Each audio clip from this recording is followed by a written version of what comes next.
Salut à tous, c'est Jean-Mi et bienvenue chez moi. Il y a des jeux qui vous amènent dans des mondes fantastiques, d'autres qui nous racontent des grandes épopées, et puis il y a ceux qui prennent un cadre beaucoup plus familier, beaucoup plus quotidien, mais qui arrivent à créer de vraies émotions avec. Et Coffee Rush Winter fait clairement partie de cette catégorie. Dès les premiers instants, on comprend qu'on va pas simplement déplacer un barista sur un plateau. On va devoir gérer un café en pleine période hivernale, et avec tout ce que cela implique. Des clients qui arrivent sans cesse, des commandes qui s'accumulent, des boissons à préparer rapidement, et surtout, cette sensation permanente qu'on n'aura jamais assez de temps pour satisfaire tout le monde. C'est d'ailleurs ce qui m'a immédiatement plu avec le jeu. Au départ, son thème paraît très léger. On imagine un petit café chaleureux, les boissons fumantes, l'ambiance de l'hiver. Puis, la partie commence. Les premières commandes commencent à apparaître, les joueurs commencent à déplacer leur barista sur le plateau. Et on réalise très vite que le calme ne va pas durer. En quelques tours, la pression s'installe naturellement. Les commandes s'accumulent devant nous, il faut réfléchir à l'ordre dans lequel est préparé, anticiper les ingrédients dont on aura besoin pour les futures commandes, et ce, tout en essayant de ne pas perdre de vue l'importance des déplacements. Et c'est là que Coffee Rush Winter devient particulièrement intéressant. Derrière des règles très simples, se cache un véritable jeu d'optimisation. À chaque tour, on se demande quel est le meilleur trajet possible. Est-ce qu'il vaut mieux finir une commande maintenant pour récupérer une carte positive?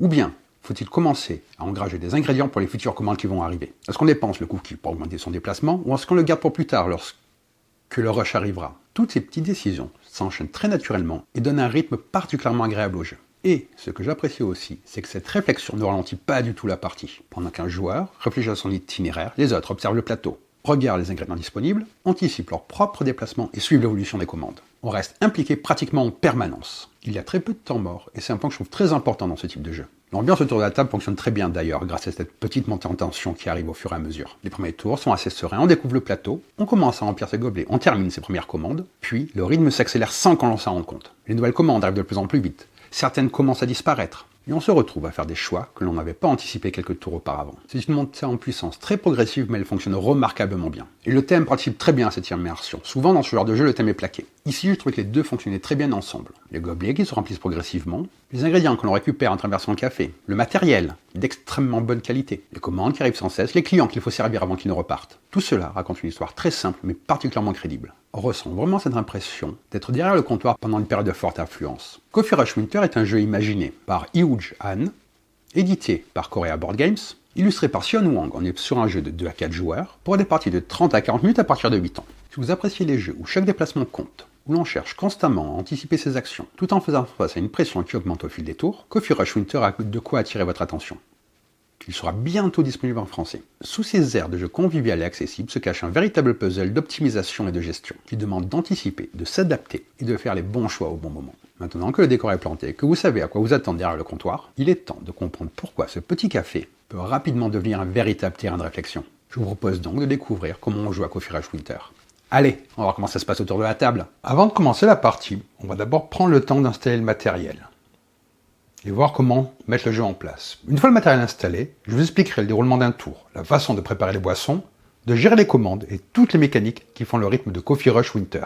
Et comme toujours, je finirai cette vidéo en vous donnant mon avis sur le jeu, ce que j'ai apprécié, les quelques points qui m'ont marqué, ainsi que le type de joueur avec lequel je pense qu'il révèle tout son potentiel.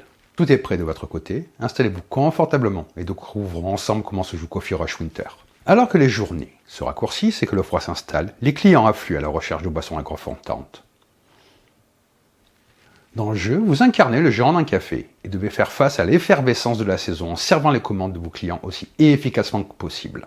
Votre objectif est de satisfaire les commandes des clients afin de récupérer des cartes like qui vous rapporteront des points. La partie prend fin dès que l'une des deux conditions suivantes est remplie. La pioche des cartes commandes étant entièrement épuisée, un joueur reçoit son 5e dislike. À ce moment-là, le joueur qui totalise le plus de points remporte la partie. Pour la mise en place, commencez par placer le plateau central au centre de la table. Installez ensuite les tuiles d'ingrédients, face visible sur les emplacements indiqués du plateau. Préparez les cartes commandes. Selon le nombre de joueurs, vous en retirez un certain nombre sans les regarder, puis le remettez dans la boîte. À 2 joueurs, vous retirez 20 cartes, à 3 joueurs, 10 cartes, à 4 joueurs, aucune carte. Mélangez ensuite les cartes restantes pour former une pioche, face cachée, puis placez-la à côté du plateau principal. Triez ensuite les jetons ingrédients dans les 2 plateaux de rangement des ingrédients. Ici, je les ai mis là, mais il y a 2 trays pour les mettre.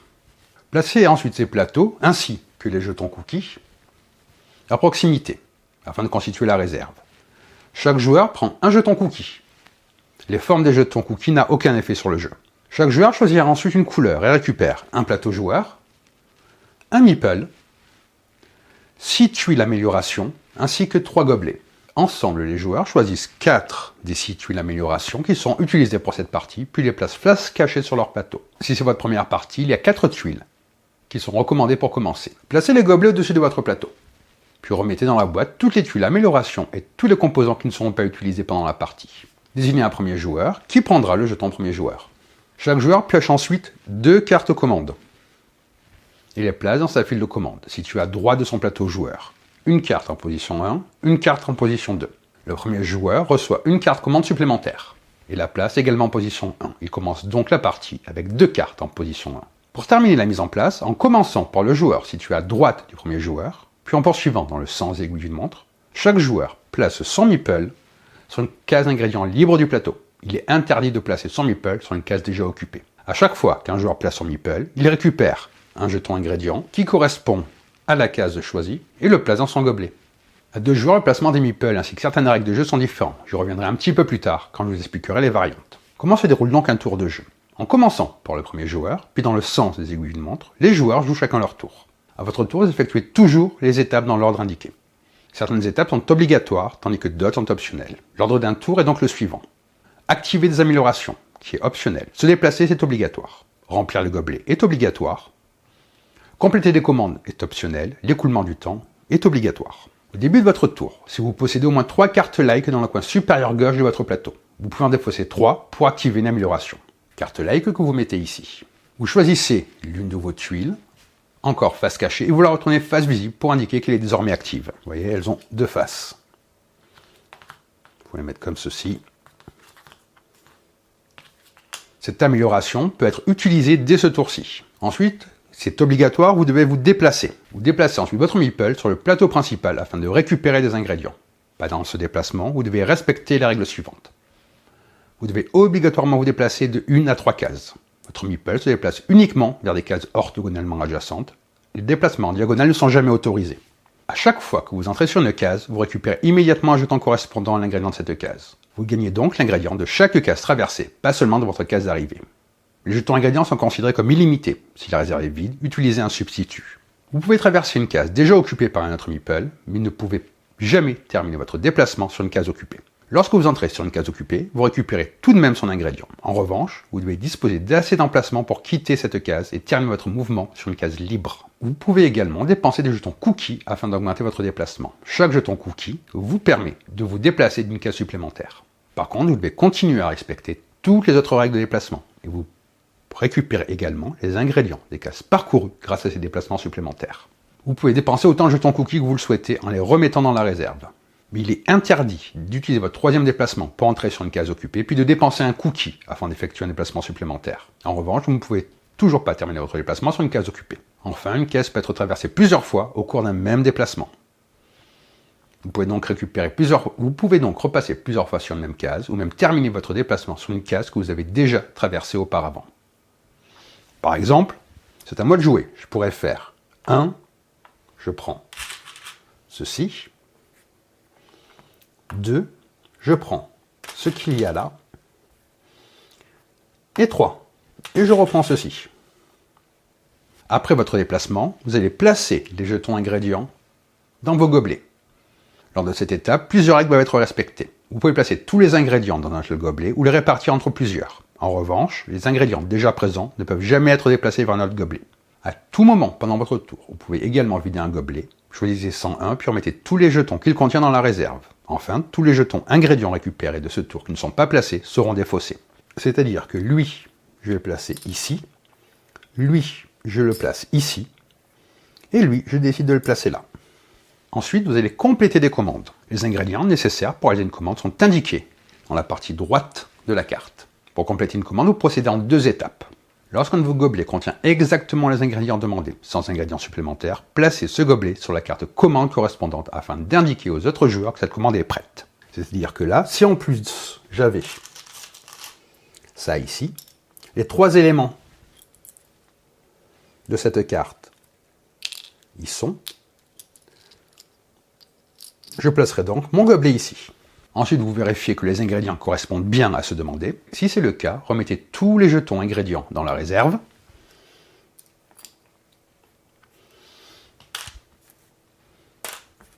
Comme ceci. Puis placez la carte commande, complétée face cachée, dans le coin supérieur gauche de votre plateau. Elle devient une carte like. Si les ingrédients ne correspondent pas exactement à ceux demandés, la commande ne peut pas être complétée. Certaines commandes, comme celle-ci, appartiennent au menu spécial. À chaque fois que vous complétez l'une de ces commandes, prenez immédiatement un jeton cookie. Une fois vos commandes complétées, comptez combien de cartes commandes vous avez réussi pendant ce tour. En commençant par le joueur situé à votre gauche, puis en suivant l'ordre du tour, les deux joueurs suivants piochent un nombre de cartes commandes égal au nombre de commandes que vous avez complétées. Chaque carte ainsi piochée est ajoutée à leur fil de commande en position 1. S'il ne reste pas suffisamment de cartes dans la pioche, le premier puis le deuxième joueur à votre gauche pioche autant de cartes que possible. Une fois cette pioche effectuée, retournez le jeton premier joueur sur sa face fermée. Pour terminer votre tour, faites avancer toutes les cartes de votre fil de commande d'une position vers le bas. Là, je ferai comme ceci. Votre tour prend ainsi fin. Toutes les cartes qui quittent la position 4, donc comme ceci, à cause de cet avancement, sont placées face cachée dans le coin inférieur gauche et ça devient une carte dislike.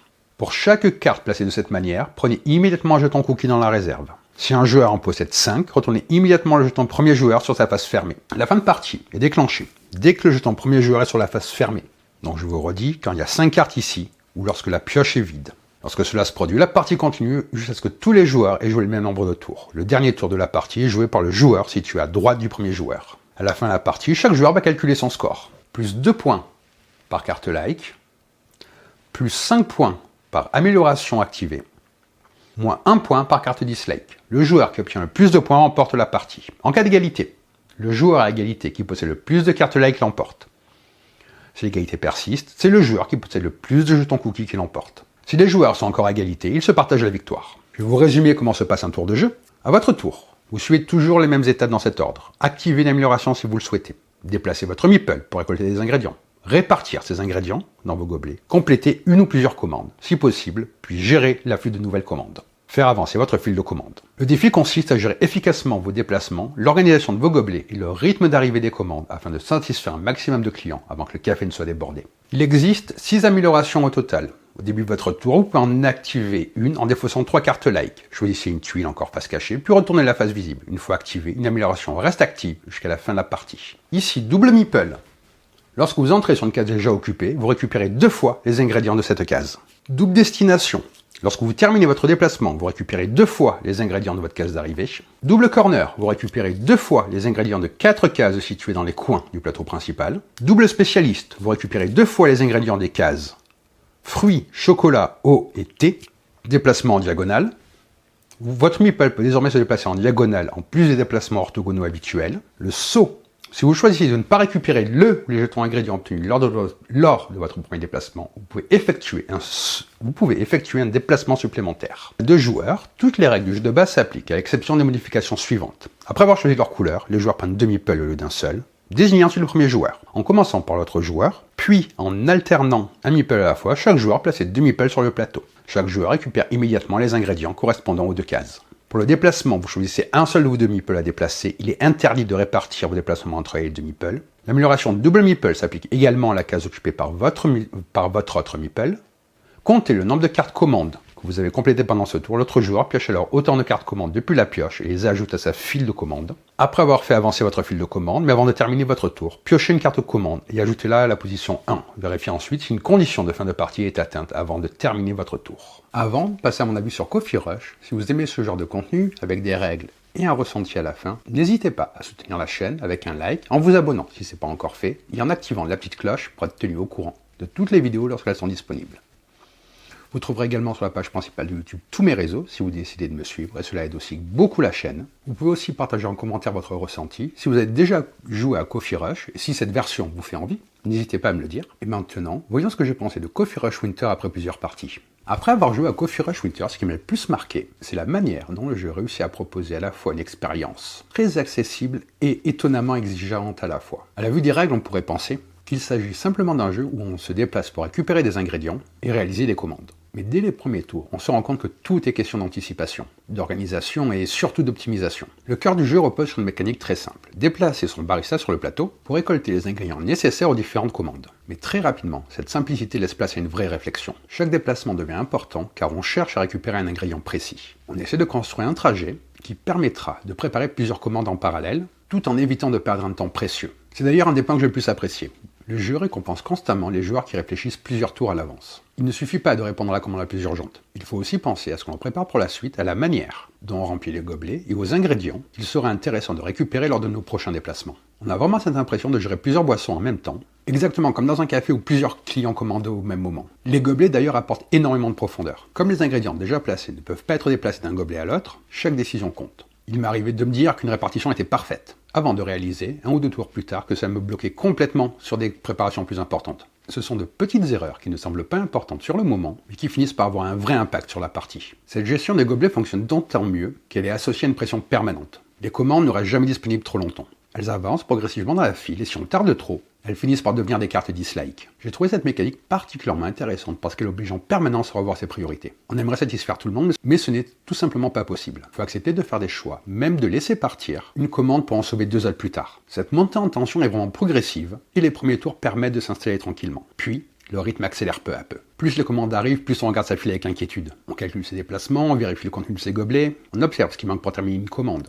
Et on se rend compte que parfois il faudrait improviser. C'est cette évolution qui fait que la partie reste intéressante du début à la fin. Les cookies participent aussi grandement de ces dynamiques. Sur le papier, ils offrent simplement des déplacements supplémentaires.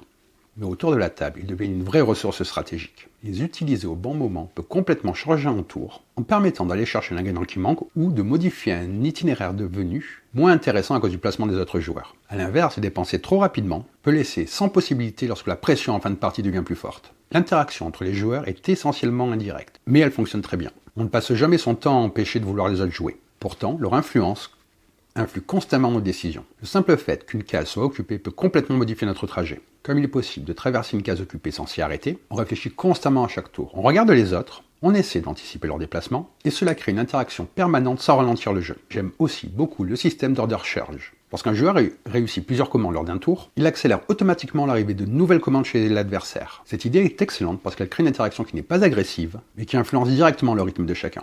Voir un joueur réaliser plusieurs commandes est impressionnant, jusqu'au moment où on comprend que cela va également augmenter la pression chez les autres joueurs. Et cette mécanique participe énormément à l'ambiance de la partie. Les améliorations, elles, constituent une bonne idée. Elles ne révolutionnent pas les règles, mais elles offrent de nouvelles possibilités au bon moment. J'aime beaucoup le fait qu'il faille dépenser des cartes like pour les débloquer, car cela crée un vrai dilemme. Faut-il garder ces cartes pour marquer des points ? Ou vais-je débloquer cette amélioration car elle va m'être utile lors des prochains tours? Et selon le déroulement de la partie, la réponse n'est jamais la même. Le thème, le matériel sont très cohérents avec les mécaniques. On ressent réellement cette impression de travailler dans un petit café pendant une période chargée. Les commandes arrivent sans arrêt, les boissons sont préparées progressivement, et il faut constamment réorganiser ses priorités. Et les mécaniques vous font vivre le thème. En termes de rythme, j'ai trouvé les tours particulièrement fluides. Une fois la règle assimilée, les joueurs enchaînent très vite leurs actions. Les décisions restent nombreuses, mais ne provoquent pas de longues attentes entre les tours. Chacun continue d'observer le plateau afin de préparer son propre déplacement. Cette fluidité participe énormément au plaisir de jeu. L'accessibilité est une vraie qualité. Les règles sont simples à expliquer, les actions disponibles peu nombreuses et les nouveaux joueurs comprennent rapidement ce qu'il faut faire. En revanche, derrière cette simplicité apparente se cache une vraie marge de progression. Plus on joue, plus on apprend à optimiser ses trajets, à préparer plusieurs commandes simultanément et à anticiper les futures cartes qui arriveront dans la file. Je pense que Coffee Rush trouvera particulièrement sa place auprès des joueurs qui aiment les jeux de gestion accessibles où l'on optimise ses actions dans un temps limité. Ceux qui apprécient les jeux de planification et les puzzles tactiques y trouveront facilement leur compte, je pense.